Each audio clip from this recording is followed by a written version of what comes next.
Hello dear students, welcome to my YouTube channel Ajay Chaurasia HLBN। Myself Ajay Kumar Chaurasia, मैं प्रतिदिन doctor मनोहर रे जी की बुक से आपको high school UP board Hindi medium का गणित का कोर्स करा रहा हूँ।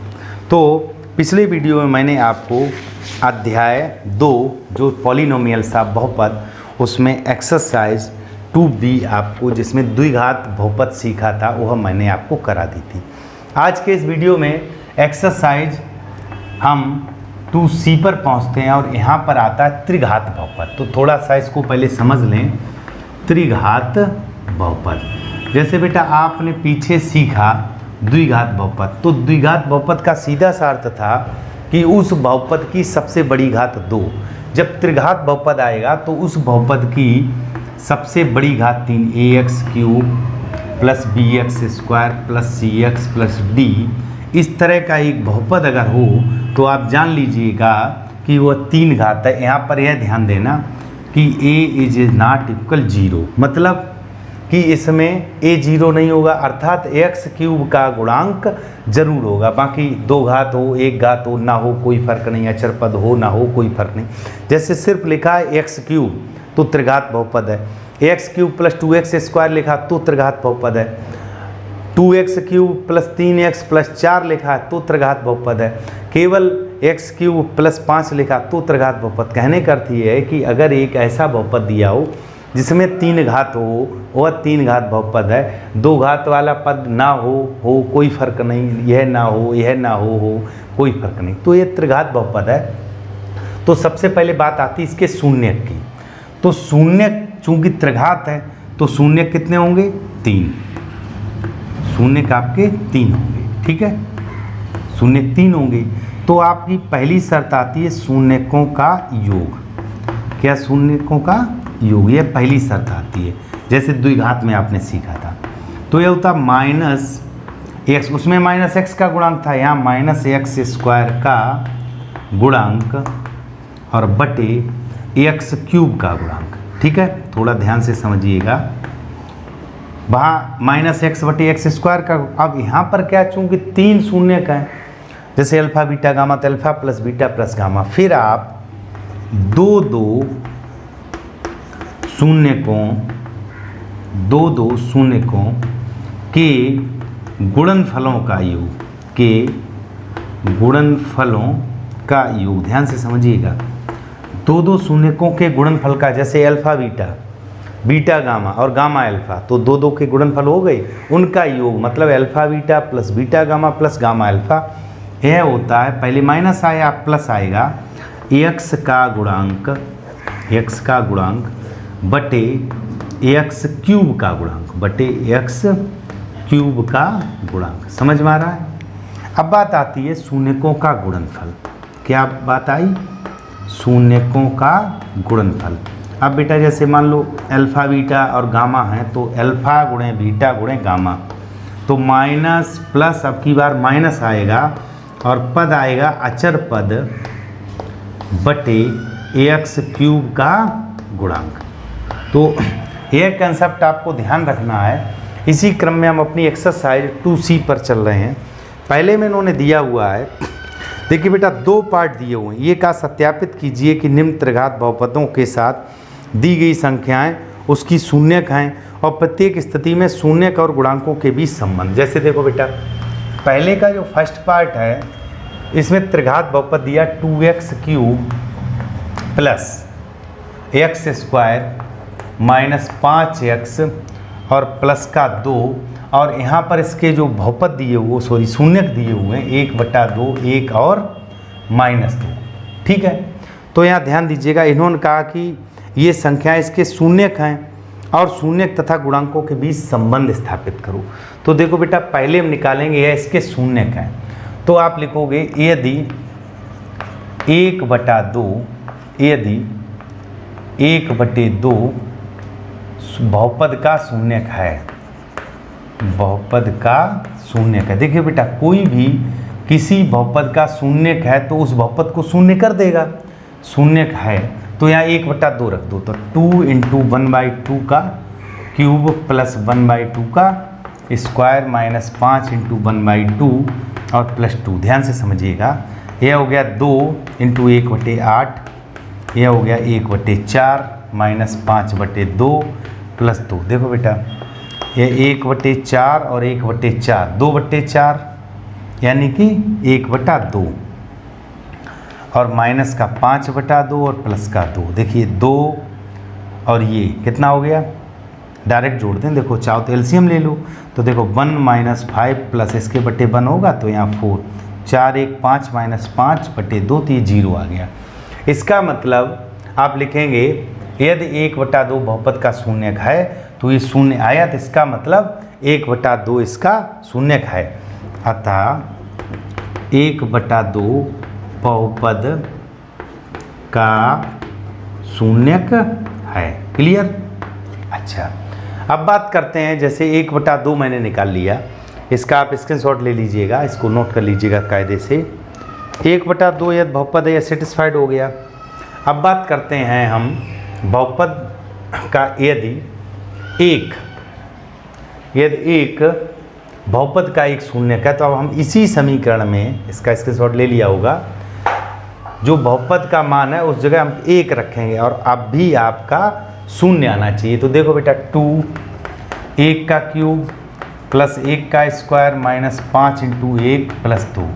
ध्यान दीजिएगा, ये हो गया 2 + 1 - 5 + 2, 2 1 3 2 5 - 5 तो 0 हो गया। इसका मतलब अतः एक बहुपद का शून्यक है। क्लियर? ये भी बात क्लियर होगी, दोबारा फिर समझ लीजिएगा। मैंने पूरे बहुपद में x की जगह क्या रख दिया, 1, तो हमारा 0 आ गया, तो इसका मतलब 1 भी इसका शून्यक है। अब हम चलते हैं अगले शून्यक पर। वह शून्यक हमारा क्या है, -2। ठीक है, -2। तो अब यदि -2 बहुपद का शून्यक है तो इस जगह आप क्या रखेंगे, -2। ठीक है, -2 -2 और -2। ठीक है, अब जब -2 आपने रखा तो आप देखो ये हो गया 8 माइनस का, इसमें 2 का मल्टीप्लाई किया तो -16, ये प्लस के 4 हो गए, ये माइनस माइनस प्लस का 10 हो गया और प्लस का 2। तो ध्यान दीजिएगा -16, 10 और 4 14 और 2 16, यह भी आपका 0 आया। अतः -2 बहुपद का एक शून्यक है। तो मैंने यहाँ ये फाइंड आउट कर लिया कि 1/2 इस बहुपद में मैंने रखा और हमको 0 प्राप्त हो गया। इसका मतलब 1/2 इसका बहुपद का शून्यक है। फिर 1 रखा तब भी 0 आया, तो 1 भी बहुपद का शून्यक है। फिर -2 रखा तब भी 0 आया, तो इसका मतलब -2 भी बहुपद का एक शून्यक है। अब बात करते हैं, इन्होंने यह कहा है कि बहुपद और गुणांकों के बीच संबंध बताइए। देखिए बेटा, संबंध इस तरह मैंने लिख रखा है, यही बात हमको यहाँ पर प्रदर्शित करनी है। तो देखो बेटा, सबसे पहली बात लिखोगे शून्यकों का योग, जो देखिए उधर लिखा हुआ है शून्यकों का योग, तो इसका आप योग करिएगा। योग करेंगे, ध्यान देना, तो 1/2 + 1 - 2। ठीक, एलसीएम लिया मैंने, तो एलसीएम आपका 2 आ गया। बिल्कुल सिंपल तरीके से बता रहे हैं, चाहो तो इसको पहले थोड़ा और घटा लीजिएगा। जैसे देखो आपका रह गया 1/2 1 और -2 तो -1 रह गया, तो फाइनली -1/2। अब यहाँ ध्यान देना, -1/2 आया, क्या है शून्यकों का योग, -x² के गुणांक बटे x³ का गुणांक। तो देखो -x² का गुणांक बटे x³ का गुणांक, देखिए -1/2 आया तो -1/2, तो इसका मतलब हो गया -x² का गुणांक और बटे x³ का गुणांक। तो देखिए बेटा, पहला संबंध हमारा स्थापित हो गया, -x² का गुणांक और बटे x² गुणांक 1 है तो 1 रखा है, माइनस चिन्ह लगा है, बटे x³ का गुणांक। अब हम करेंगे 2 शून्यकों के गुणनफलों का योग। ध्यान देना कि गुणनफलों का योग।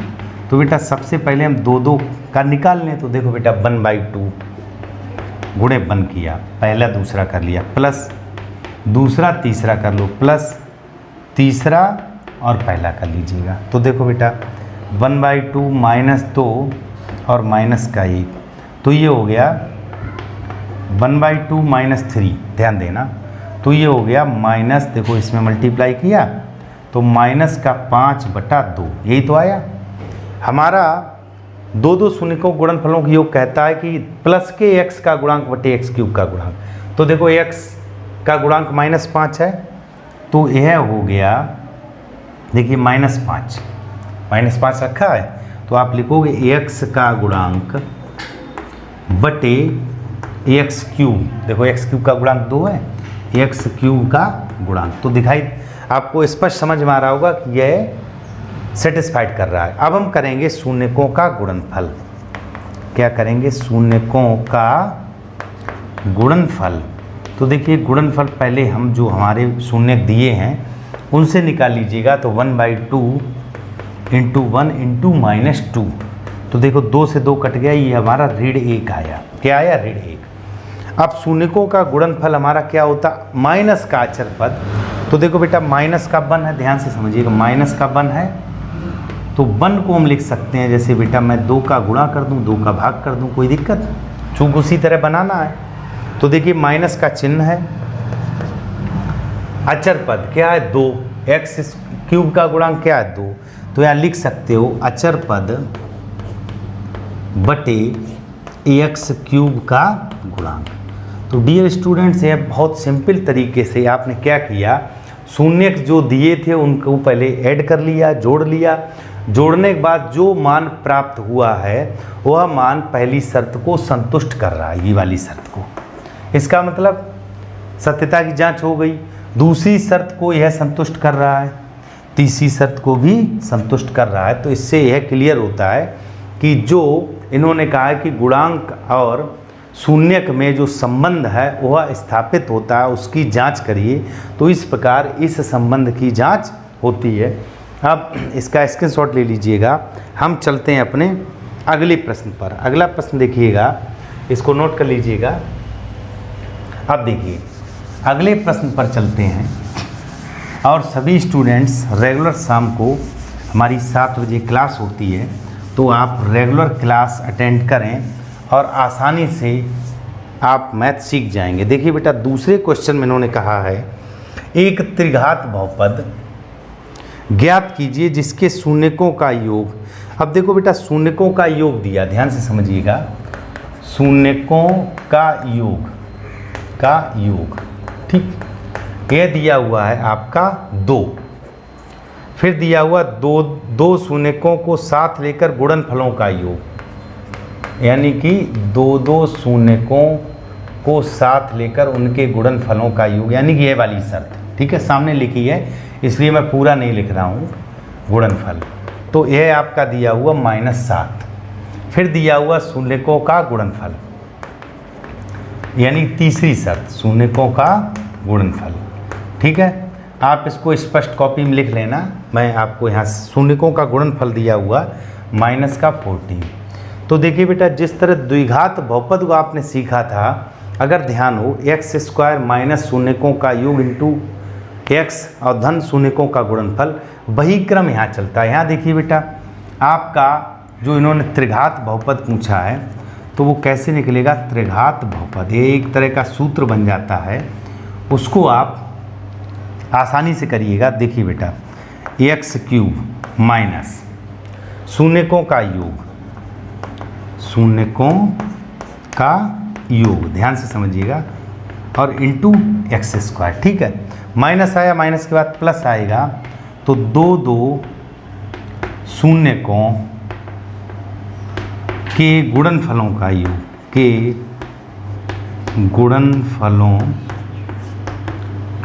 योग, ठीक है। और इंटू देखो बेटा x³ था, ये माइनस आया, x², अब यह यहाँ x आएगा प्लस, सॉरी देखो माइनस प्लस, अब आएगा माइनस शून्यकों का योग, 2 शून्यकों के गुणनफलों का योग। अब यहाँ पर आ जाएगा शून्यकों का गुणनफल, ठीक है। तो यह आपका त्रिघात बहुपद प्राप्त हो जाए। तो देखिए बेटा x³ माइनस शून्यकों का योग हमारा क्या है? 2, तो 2x², फिर अगला चिन्ह हमारा क्या? प्लस, तो प्लस गुणनफल है -7, -7 और x। फिर अगला चिन्ह माइनस का शून्यकों का गुणनफल यह है -14। तो जो त्रिघात बहुपद आपका प्राप्त हुआ x³ -2x² माइनस का 7x और प्लस का 14। तो डियर स्टूडेंट्स, आपको यह याद रखना है और यह कंसेप्ट याद रखना है। तो इस प्रकार हम यह भी क्वेश्चन आसानी से कर सकते हैं। अब हम चलते हैं अपने अगले प्रश्न पर। स्टूडेंट, बहुत ही सरल क्वेश्चन है, रेगुलर आप हमारी क्लास में बने रहिएगा और आसानी से आप सीख जाएंगे। ठीक है, इसका स्क्रीनशॉट ले लीजिएगा। अब हम चलते हैं अपने अगले प्रश्न पर। और देखिए, जो पहले का सेकंड पार्ट मैंने छोड़ रखा है वह आप स्वयं करिएगा, और यदि नहीं आता है तो आप मेरे टेलीग्राम चैनल पर लिखकर भेजिएगा, मैं उसको सॉल्व करके आपको भेज दूंगा। देखिए बेटा, तीसरे क्वेश्चन में कहा गया है एक त्रिघात बहुपद दिया है x³ -3x² plus x plus 1 के शून्यक, ध्यान दीजिएगा, यह दिया हुआ a माइनस बी, a और a प्लस बी। ठीक है, तो इन्होंने a और b का मान पूछा। देखो बेटा कितना सिंपल है, जैसे ये शून्यक है, हम जानते हैं शून्यकों का योग ही होता है। तो आप सबसे पहले क्या करिए, पहली कंडीशन लगा दीजिएगा, शून्यकों का योग, शून्यकों का योग। तो योग हम जानते हैं -x² का गुणांक, तो -3 और बटे x³ का गुणांक 1। शून्यक हमारे हैं a minus B plus a और प्लस a प्लस b बराबर प्लस के 3। ध्यान दीजिएगा, पहला शून्यक, दूसरा, तीसरा, पहला धन दूसरा धन तीसरा। ठीक, यहाँ देखो बेटा, b से b कट जाएगा, 3a बराबर 3, तो a बराबर हमारा 1 आ गया। क्लियर। अब हमको इस कंडीशन की आवश्यकता ही नहीं, हम डायरेक्ट ये वाली कंडीशन लगा दें, तीसरी वाली। अब हम लिखेंगे शून्यकों का गुणनफल, शून्यकों का गुणनफल। ठीक है, तो देखो बेटा, ये आपका माइनस आता, फिर प्लस आता, फिर माइनस आएगा, माइनस अचर पद 1 है बटे 1। अब शून्यक लिख लीजिएगा बेटा गुणनफल, तो a minus B into a plus B बराबर माइनस का 1। अब देखो बेटा, a का मान हमारे पास 1 है, तो 1 माइनस बी, 1 और 1 प्लस बी इज इक्वल -1। ठीक है, इसका मैंने मल्टीप्लाई किया, तो 1 माइनस बी 1 प्लस बी हो गया 1 minus B square is equal -1। तो 1 plus 1 is equal B square. Clear, यहाँ तक तो कोई डाउट नहीं है। अब देखिए बेटा, इसको हम इधर जब भेजें तो बी स्क्वायर इज इक्वल 2, तो B is equal ±√2। Dear students, जब a का मान आपका 1 है तो b का मान आप अगर प्लस का √2 ले लेते हैं तो आपका हो जाएगा 1 -√2। देखिए आपके जो शून्यक हो गई वो हो गई, a का मान हमारा 1 है तो आपका हो गया, यदि मैंने b प्लस ले लिया तो 1 -√2, 1 और 1 प्लस √2। अब सपोज करो आपने माइनस का ले लिया तो 1 प्लस √2 और 1 और 1 -√2, यानी कि आएंगे वही, चाहे आप प्लस वाला ले लें या माइनस वाले। तो स्टूडेंट्स, यह भी आपको बहुत अच्छे से समझ में आया होगा। अब हम चलते हैं अपने अगले प्रश्न पर, इसका स्क्रीनशॉट ले लीजिएगा, बहुत ही सिंपल क्वेश्चन है। आगे देखिए बेटा, अगले क्वेश्चन पे चलते हैं, इसको नोट करिएगा। और यदि कोई समस्या होती है तो आप हमारे टेलीग्राम चैनल पर हमसे संपर्क कर सकते हैं। रेगुलर आप शाम को 7 बजे क्लास लीजिएगा, बहुत अच्छे से समझ में आए। क्वेश्चन नंबर 4 की बात करते हैं। तो क्वेश्चन नंबर 4 में इन्होंने कहा शून्यकों को ज्ञात करो। देखो बेटा, बहुपद दिया हुआ है x³ प्लस 9x² और प्लस का 20x और प्लस के 12 के शून्यक। तो ध्यान दीजिएगा, शून्यक का मतलब है कि इसको हम 0 के बराबर लिख लें। अब 0 के बराबर लिखने पर आप इसके सिंपल वे में फैक्टर नहीं कर सकते। जब फैक्टर नहीं कर सकते तो यदि आपको ध्यान हो, कक्षा 9 में आपने शेषफल प्रमेय सीखी थी। कौन सी प्रमेय? शेषफल प्रमेय। तो शेषफल प्रमेय यहाँ लगाएंगे तो शेषफल प्रमेय का मेथड क्या होता है वो समझ लीजिएगा। हम इस पूरे समीकरण में x बार 1 रखें, हम अपनी तरफ से रखते हैं 1 ऋण 1, 2 ऋण 2, 3 ऋण 3, और किसी एक x के मान पर यह बहुपद 0 आ जाएगा। तो मैंने 1 रखा, देखो सभी पॉजिटिव 1 पे नहीं आएगा, मैंने -1 रखा, तो यहाँ x बराबर क्या रखा? -1। रखने पर, ध्यान दीजिएगा, और यह काम साइड पे रप्पे कर लीजिएगा। तो यहाँ पे -1 आएगा, यहाँ -1 का स्क्वायर +1 हो जाएगा, तो ये प्लस के 9 आ जाएंगे, ठीक है। यहाँ माइनस रखा तो माइनस का 20 आ जाएगा और प्लस के 12। देखो बेटा 12 और 9 21, माइनस के 21 प्लस के 21, तो ये आपका 0 आता है। तो आप लिखोगे चूँकि x बराबर -1 रखने पर बहुपद शून्य होता है, बहुपद शून्य प्राप्त होता है, शून्य प्राप्त होता है। बिल्कुल सिंपल है, कक्षा 9 में भी मैंने सिखाया था, प्राप्त होता है। अतः -1 को इधर ले आइए तो +1 हो गया। अतः x + 1 बहुपद का एक गुणनखंड है, एक गुणनखंड है। क्लियर। और यह सारा काम जो है यह रप्पे करिएगा। इसमें यहाँ पे वह फंक्शन दिखाइए, जैसे मान लो 1 को संतुष्ट नहीं किया, 1 यहाँ नहीं लिखा, ऋण किया, ऋण को लिख दिया, ना करता 2 रखते, ऋण 2 रखते, 3 3 ऋण 3, तो किसी एक जिस पे संतुष्ट करे वही बात यहाँ दिखानी है और इस तरह लिखना है। अब आप x + 1 को चूंकि त्रिघात बहुपद है तो 3 जगह लिख लो, 3 जगह, और बराबर 0 है ही, ध्यान देना, बराबर आपका 0 है चूंकि फैक्टर कर रहे हैं। अब यहाँ बेटा इस मान में और इस मान, देखो बेटा यहाँ x³ है, यहाँ x, तो x² का मल्टीप्लाई करें तो हमारा यहाँ पर, अब देखो यह बात छोटी सी समझनी है, इसको मैं मिटाई दे रहा हूँ इधर वाला, बहुत ध्यान से समझिएगा, कुछ नहीं है, थोड़ा सा शेषफल पर में कक्षा 9 में शायद आप ना सीखे हों तो यहाँ भी सीख लें। जैसे बेटा यहाँ जो मान रख रहे हैं और जो इक्वेशन है हमारा, इसमें और इसमें अंतर नहीं पड़ना। मैंने x² मल्टीप्लाई किया, मल्टीप्लाई को साइड पे रप्पे कर लीजिएगा, तो ये आएगा x³ और प्लस का x², यही तो आएगा। हमारे पास x² मुझे 9 चाहिए, 1 हमारा यहाँ पर आ गया, तो ये कितने और चाहिए 8, तो 8x का यहाँ मल्टीप्लाई कर दो। तो जब इसका अंदर मल्टीप्लाई करेंगे ब्रैकेट में तो आपका आ जाएगा 8x² और प्लस का 8x, ठीक है।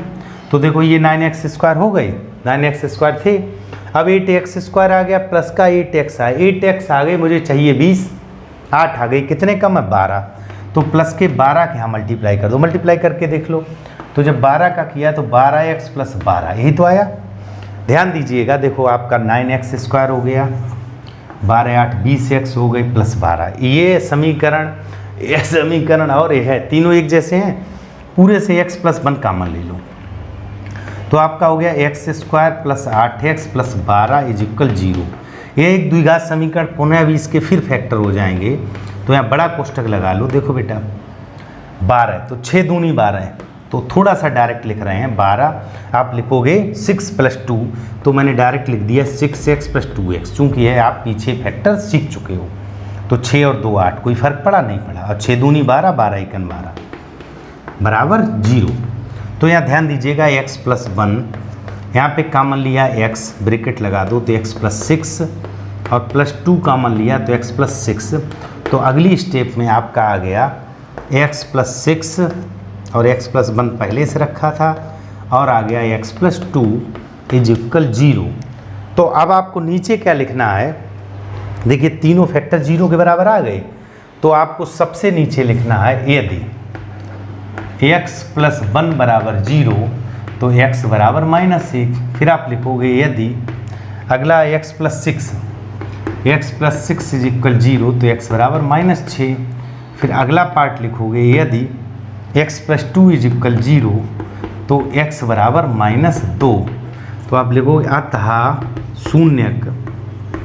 शून्य हमारे कौन कौन से आ गए, एक आ गया ऋण 1, एक आ गया ऋण 2, ठीक है, एक आ गया ऋण का 6, तो 3 शून्य हमारे प्राप्त हो गए। तो अब किसी भी शून्य को आप यहाँ रख लीजिएगा, यह बहुपद आपको शून्य प्राप्त हो जाएगा। तो डियर स्टूडेंट्स, इसको आप नोट कर लीजिएगा, इसका स्क्रीनशॉट ले लीजिएगा, बहुत ही सिंपल प्रश्न है। अब हम चलते हैं अपने अगले प्रश्न पर, ध्यान दीजिएगा, यह जो क्वेश्चन है इसको आप कायदे से नोट करिएगा, ठीक है, स्क्रीनशॉट ले लीजिएगा। अब हम चलते हैं अपने अगले प्रश्न पर। अगला प्रश्न इन्होंने कहा है 5वें में, 5वां क्वेश्चन इन्होंने कहा यदि बहुपद दिया हुआ बेटा x³ minus A X square, ठीक है, X cube minus A X square plus X plus 3 का एक शून्यक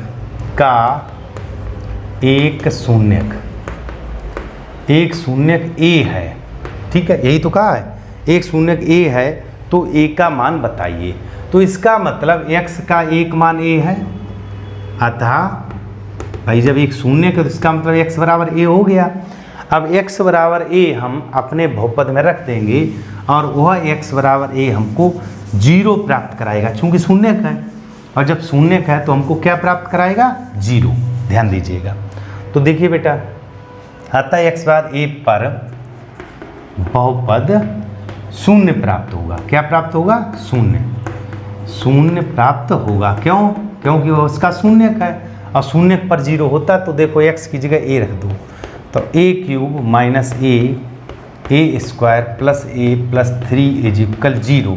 देखो बेटा, ये भी a क्यूब हो गया माइनस का और a प्लस का कट गया, a प्लस 3 इज इक्वल 0, तो a बराबर आपका -3 आया। ठीक है। अब डियर स्टूडेंट्स, मैं उम्मीद करता हूँ आपको बहुत अच्छे से समझ में आया होगा। अब जो अंतिम प्रश्न बचा हुआ है, यह हम आपकी ऑब्जेक्टिव एक्सरसाइज के साथ, जो अगली एक्सरसाइज है उसके साथ कराएंगे। थोड़ा सा आप पढ़ के बैठिएगा और सभी स्टूडेंट्स रेगुलर शाम को 7 बजे हमारी क्लास लें। धन्यवाद।